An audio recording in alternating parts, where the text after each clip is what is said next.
حضرت میرا اور ایک سوال ہے. آج کل شب برات میں بعض لوگ روڈوں پر آوارہ گردی کرتے ہوئے پھرتے ہیں اور اسی طرح بعض مساجد میں مسخرہ پن کرتے ہوئے رہتے ہیں بعض لوگ, اور اسی طرح بعض جگہوں پر دیکھا گیا ہے کہ پٹاخے پھوڑتے ہیں. تو اس کی بنیاد پر بعض لوگ, بعض جماعت والے اس طرح سے کہتے ہیں کہ بھائی دیکھو اس تمام چیزوں میں برے کام ہو رہے ہیں, لہٰذا ایک مستحب کے لیے برے کام کیوں جو ہے نا شروع کرنا ہے, لہٰذا اس سے بہتر ہے یہ شب براتی نہ منائے. تو میرا سوال یہ ہے, کیا ان کا ایسا کہنا درست ہے کہ اگر کوئی برا کام ہو رہا ہے تو برے کام کی وجہ سے اچھے کام کو بھی برا کہنا اور اسے چھوڑ دینا, کیا یہ درست ہے؟ اور اسی طرح ہمیں شب برات کس طرح سے منانی چاہیے؟ دیکھیے بہت اچھا سوال ہے. سب سے پہلے تو یہ بات ذہن نشین رکھنا چاہیے کہ کسی برے کام کی وجہ سے کسی اچھے کام کو یہ نہیں کہہ سکتے کہ اس کو چھوڑ دو.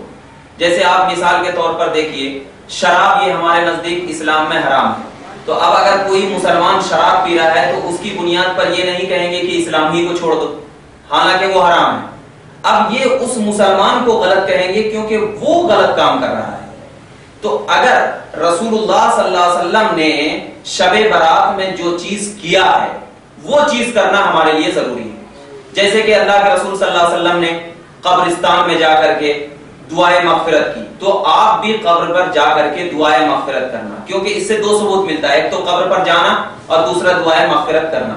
تو شب برات میں جب آپ کو معلوم ہے حدیث پاک کی بنیاد پر کہ اللہ کی خاص رحمتیں نازل ہوتی ہیں, تو اللہ کی خاص رحمتیں آپ یا تو کسی ایسی جگہ پہ نازل ہوتی ہے جو کہ خاص ہو, جیسے کہ اللہ کا گھر مسجد ہے, جیسے رسول اللہ صلی اللہ علیہ وسلم, یا قبرستان, یہ تمام جگہوں پر اللہ کی خاص رحمتوں کا نزول ہوتا ہے.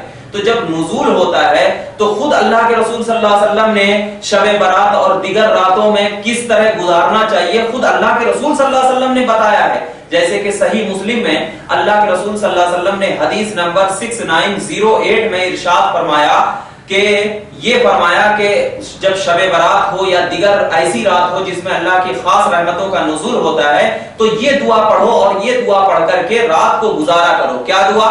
امسینا وامس الملک للہ والحمد للہ لا الہ الا اللہ وحدہ لا شریک لہ لہ الملک ولہ الحمد وہو علی کل شیء قدیر. اور بہت ہے, کیا ربی اسألک خیر ما فی ہذہ اللیلہ وخیر ما بعدها اعوذ بک من شر ما فی ہذہ اللیلہ وشر ما بعدها ربی اعوذ بک من الکسل وسوء القبر ربی اعوذ بک من عذاب فی النار وعذاب فی القبر.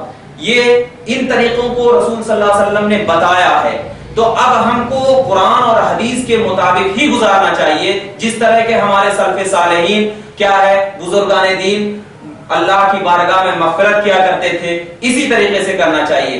آج جو کچھ مسلمان حضرات جو پٹاخے پھوڑتے ہیں تو دراصل اپنے پیسوں میں آگ لگانا ہے, اور جو شخص, یہ پیسہ اللہ کی نعمت ہے ہمارے لیے, روپیہ اللہ کی نعمت ہے, اور علماء کرام نے فرمایا کہ جو شخص اللہ کی نعمت میں آگ لگاتا ہے وہ شخص کافر ہے, وہ شخص کافر ہے, کیونکہ نعمت الہی کو جان کر اس کو ختم کر دینا کفر ہے. کیونکہ اللہ جب نعمت دیتا ہے تو اپنے بندوں کا احترام اور احسان کرنا ضروری ہے بندوں کے اوپر, کہ اللہ کا احسان کریں. تو اب اگر ہم جو پٹاخے پھوڑ رہے ہیں تو گمراہیت کی دلیل کی طرف جا رہے ہیں ہم, کہ آگے چل کر کے ہمارے مال دولت ان تمام چیزوں میں نقصان ہو جائے. تو اس کی بنیاد پر یہ کہنا کہ شب برات ہی حرام ہو, ایسا نہیں ہے. شب برات میں قبروں کی زیارت کریں, نمازیں نفل پڑھیں, اللہ کے رسول کے صلی اللہ علیہ وسلم نے جو چیز بتایا ہے اللہ کی بارگاہ میں مغفرت کی دعا کریں, تاکہ ہمارے بزرگان دین کو روح خوش ہو, اور ہم تمام لوگ اس دعا کے صدقے طفیل میں ہم تمام لوگوں کی مغفرت بھی ہو جائے. کیونکہ ہو سکتا ہے, کیونکہ حدیث پاک میں مسلم شریف کی آیا ہے کہ اللہ تبارک و تعالیٰ اسی شعبان المعظم میں شب برات میں لکھتا ہے کہ یہ کتنے دن تک جیے گا, کب تک یہ مرے گا. کیونکہ جب آپ کی موت و حیات اس رات میں لکھی جاتی ہے تو آپ اپنے اعمال کو اس رات میں اگر اچھا کریں گے تو سب سے پہلے اگر آپ کے اعمال یہ اللہ کی بارگاہ میں جائیں گے کہ اس نے آپ کی اللہ کی نعمت کو جلا ڈالا, تو کیا اللہ تعالیٰ خوش ہوگا؟ نہیں. اللہ تعالیٰ کب خوش ہوگا؟ جب اچھے عمل کریں گے. اسی لیے رسول اللہ نے روزہ رکھا.